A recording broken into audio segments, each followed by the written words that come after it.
e vimos a sua glória, glória como unigênito do Pai. Amém? Que o Senhor aplique a sua palavra em nossos corações. Meus irmãos, vejam bem, o Natal vai muito além da manjedoura. O Natal perpassa essas coisas. O Natal para muitos tornou-se sinônimo de luzes, de presentes. O Natal para muitos tornou-se sinônimo de reuniões familiares, emoções transitórias e passageiras. O significado do Natal tem sido reduzido a um momento esporádico e que logo se passa. Mas o que nós encontramos biblicamente, o Natal não começa em Belém. O Natal não começa com os pastores. O Natal não começa com os magos. O Natal não começa na anunciação do anjo para Maria. Mas nós devemos entender que o Natal, ele começa na eternidade. João, ele não narra o nascimento de Jesus como narra Mateus, como narra Lucas. João vai além da manjedoura. O relato de João nos conduz ao mistério mais profundo da fé cristã. E que mistério é esse? É que Deus se fez homem. Deus habitou entre nós e vimos a sua glória, a glória como unigênito do Pai. João não escreve o choro do menino em Belém. Esse não é o propósito dele. Mas o que ele nos faz é nos levar à eternidade passada e nos mostrar algo que é extremamente assombroso. E o que é isso? João nos mostra que aquele que criou o mundo entrou nele. O maior evento de todos os tempos. Alguns dizem que foi a bomba de Hiroshima. Alguns outros eventos que aconteceram na história da humanidade, o massacre de Hitler, que marcaram a história da humanidade.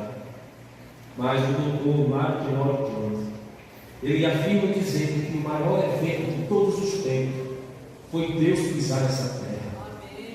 Foi Deus vir nesse mundo se fazer gente como a gente e habitar entre nós. Se você não ficar maravilhado com a encarnação, diz Martin Lloyd Jones, ele diz: há algo errado com a sua fé cristã. O Natal é o dia em que o infinito tornou-se finito, sem deixar de ser infinito. O Verbo se fez carne e o Cristo de Deus provou e se humilhou, descendo às regiões mais baixas da terra.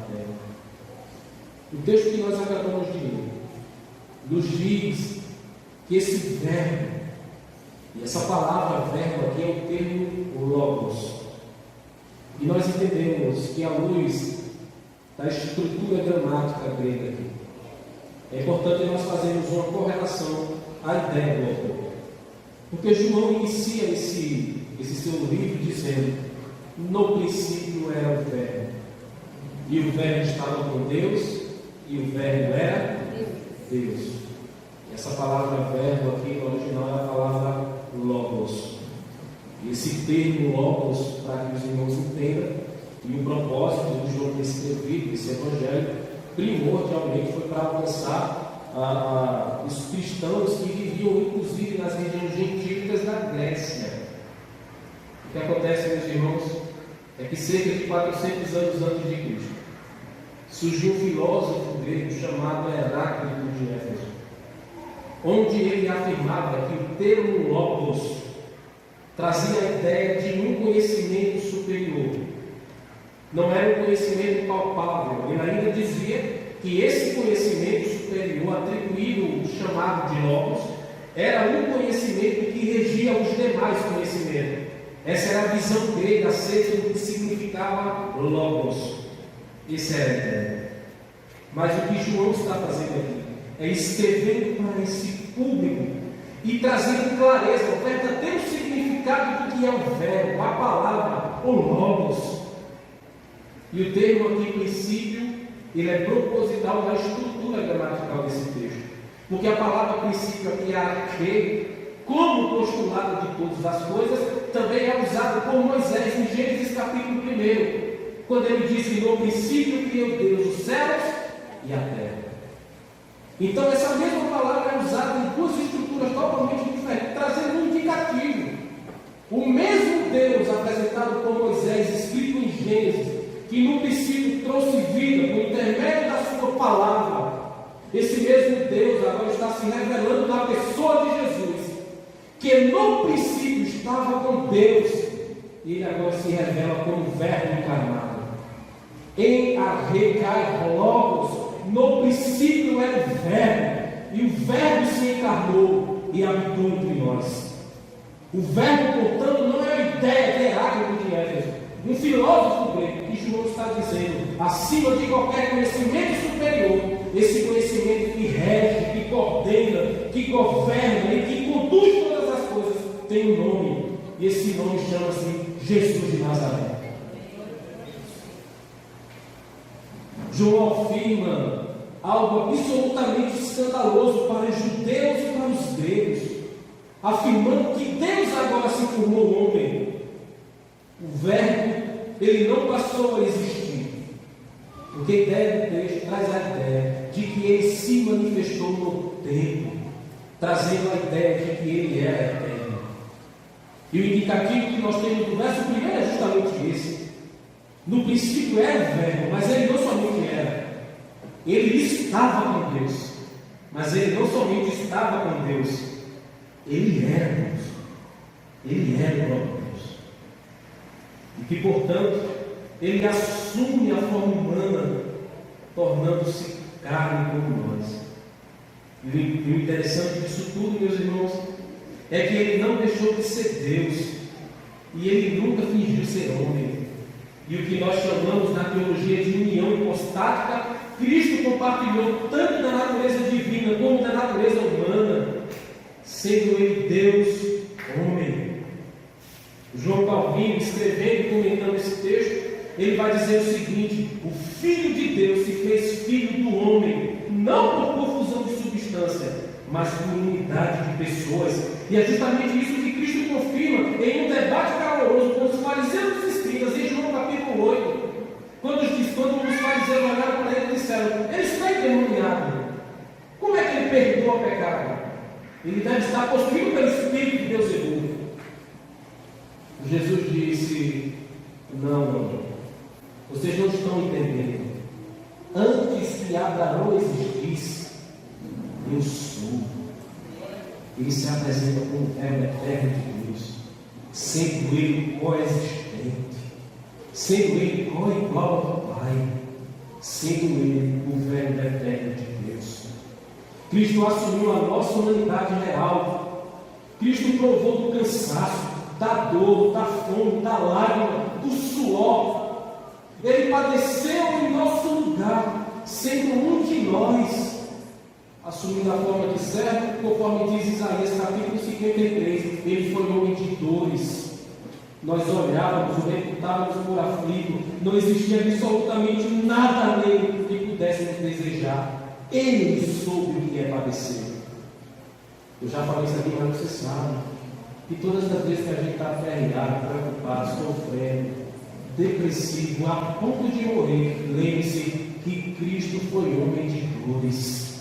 E sendo o Verbo de Deus, ele sofreu aquilo que você sofre todos os dias. Ele é o Deus homem, aquele que sustenta todas as coisas com a palavra do seu poder. Ele aprendeu a mamar no seio de uma mulher. Deus se fez homem. O Salmo de número 8, que é um salmo messiânico, ele vai começar dizendo, ao que tudo indica, é um hino cantado naqueles dias. Davi vai dizer: ó Senhor, Senhor nosso, quão maravilhoso sobre toda a terra é o teu nome, porque criança de peito e criança que amamenta, tu suscitaste forças para emudecer o inimigo e o vingador. Aquilo é uma profecia messiânica, indicando que o Messias, sendo Deus homem, habitou entre nós nós e se fez carne. Ele mamou no seio da mulher, ele viveu entre nós, ele padeceu sobre nós. Ele sentiu fome, lágrima e cansaço. Mas o Salmo 1:8 termina dizendo: ó Senhor, Senhor nosso, quão maravilhoso é o teu nome sobre toda a terra.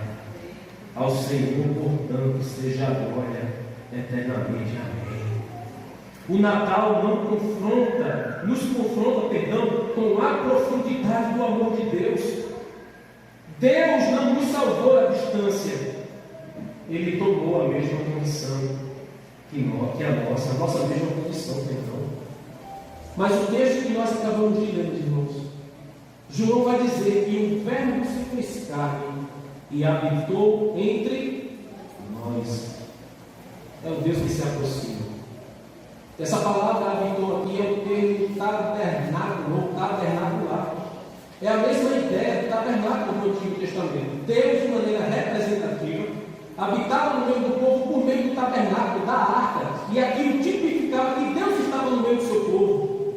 Deus agora, por meio de Cristo, habita, tabernácula ou tabernaculou entre nós. A presença de Deus agora se tornou visível entre todos aqueles que puderam vê-lo. Cristo habitou entre nós, e João usa uma linguagem carregada de significado veterotestamentário, porque aponta diretamente para o tabernáculo. Assim, meus irmãos, como a glória de Deus vestiu o tabernáculo no deserto, agora essa glória habita em Cristo. Veja, o cristianismo não é primeiramente uma filosofia. O cristianismo, acima de tudo, é uma pessoa que habitou entre nós. O Natal, portanto, é Deus se fazendo gente. Porque para um pecador como eu, somente o Salvador como Cristo já devia estar excluído. Veja, meus irmãos, Cristo é o verdadeiro tabernáculo, e sendo o verdadeiro tabernáculo, Ele é o nosso Natal. Deus não está mais distante. Deus se tornou acessível. Deus se tornou visível em Jesus.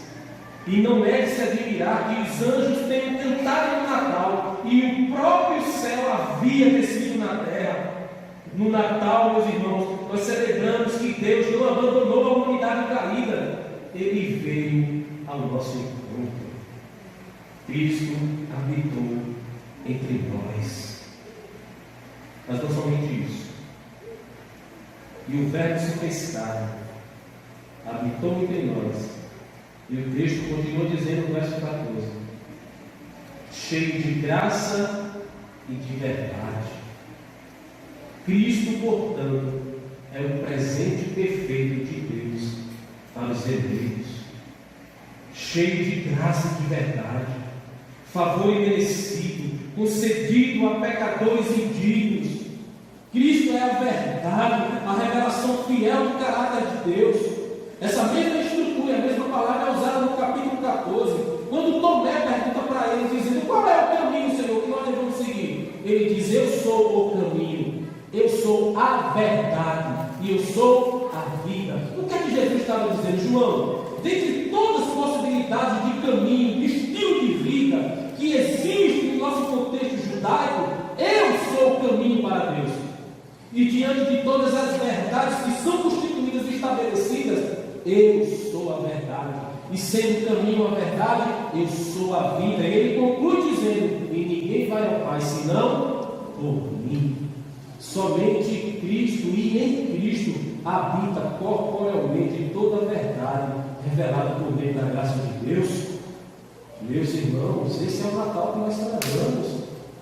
O nosso Natal não é um cidadão com uma barba desse tamanho, um pouco mais gordo que eu, todo de vermelho trazendo presente. Né? Esse não é o nosso Natal. E o crente, ele não fica desanimado porque não recebeu o presente de Natal. Meus filhos, eu tenho meus filhos vai fazer 7, vai fazer 4. Até hoje ele não recebeu nenhum presente de Natal. E faz que meu avô diz, que quem faz aniversário não é ele, Jesus para quem vai ganhar presente. Quem tem que ganhar presente é Deus. Eu sou meu avô, mas é por aí também. O que acontece, meus irmãos, é que em Cristo vemos não apenas a bondade de Deus, mas a própria verdade de Deus manifestada de maneira visível. Cristo não é a metade da graça, nem a metade da verdade. Ele é plenamente a verdade de Deus e a graça de Deus. Se Cristo não fosse cheio de graça, não haveria esperança para nós. E se não fosse cheio de verdade, não haveria segurança. O que nós encontramos nesse texto também é que João diz que nós vimos a sua glória. É que esse presente foi revelado. Essa glória não é meramente estética, ela é redentiva. Ela é revelada na encarnação. Ela é confirmada nos milagres. Ela é exaltada na cruz e consumada na ressurreição. Portanto, meus irmãos, a cruz não foi um acidente para o Natal. Ela foi o propósito do Natal. A manjedoura, portanto, aponta para o Calvário. O menino que nasceu para morrer, o rei que veio para servir. Cristo nasceu para que pudesse morrer. Ele desceu para que nós pudéssemos nos levantar. Cristo habitou entre nós, porque não havia possibilidade em mim e você para voltarmos para Deus. Cristo é a resposta de Deus e a solução de Deus para todos aqueles que nele creem. O Natal, portanto, meus irmãos, exalta a iniciativa soberana de Deus. E a salvação não começa com o homem, mas com Deus. A encarnação faz parte do plano eterno de Deus. Deus não encontrou algo digno em nós. Ele nos tornou digno em Cristo. Para nós concluirmos essa breve reflexão, o nosso maior presente, meus irmãos, conforme João diz no capítulo 1 e o verso de número 12, ele nos diz, veja comigo, João capítulo 1, verso 12: mas a todos quantos receberam, deu-lhes o poder de serem feitos filhos de Deus. Meus irmãos, Cristo é o nosso maior presente, e sabedores disso, nós devemos adorá-lo com reverência. O Natal não é entretenimento, o Natal é revelação. O Natal não é a data comemorativa, o Natal é nós trazermos na memória que desde a eternidade Deus providenciou um Salvador, é Jesus Cristo. O Natal nos lembra que se não fosse Cristo, nós estaríamos mortos em nossos delitos e pecados. E porque Cristo é o nosso maior presente, eu lhe digo nessa noite: viva como quem recebeu essa graça, porque aquele que foi alcançado pela encarnação vive para a glória de Deus. Cristo é o nosso maior presente, e se Cristo é o nosso maior presente, proclame a Cristo.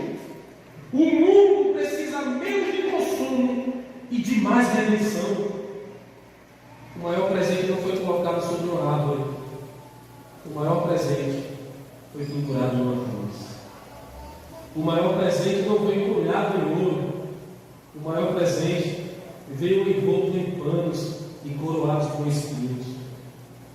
Deus se tornou homem para que os homens pudessem se tornar filhos de Deus.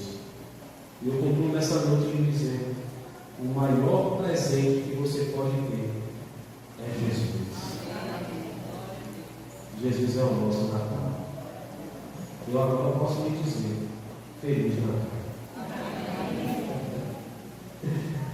Graças a Deus pelo seu dom indescritível. Isso o apóstolo Paulo escreveu a segunda carta aos Coríntios, capítulo 9, verso de número 15. A mensagem do Natal ela não se encerra por aqui. E eu concluo dizendo para você que aquele que veio, ele morreu e ressuscitou. Estamos debaixo de uma promessa: ele voltará. E todas as coisas irão se consumar nele. Estamos, portanto, diante de uma cantada natalina, que desde a genealogia chegamos, portanto, num momento de adoração, trazendo ao nosso coração o verdadeiro sentido do Natal. Cristo Jesus é o nosso maior presente. E sabedores disso, continuaremos, portanto, adorando o seu nome e rendendo graças àquele que é o nosso presente. Um feliz Natal!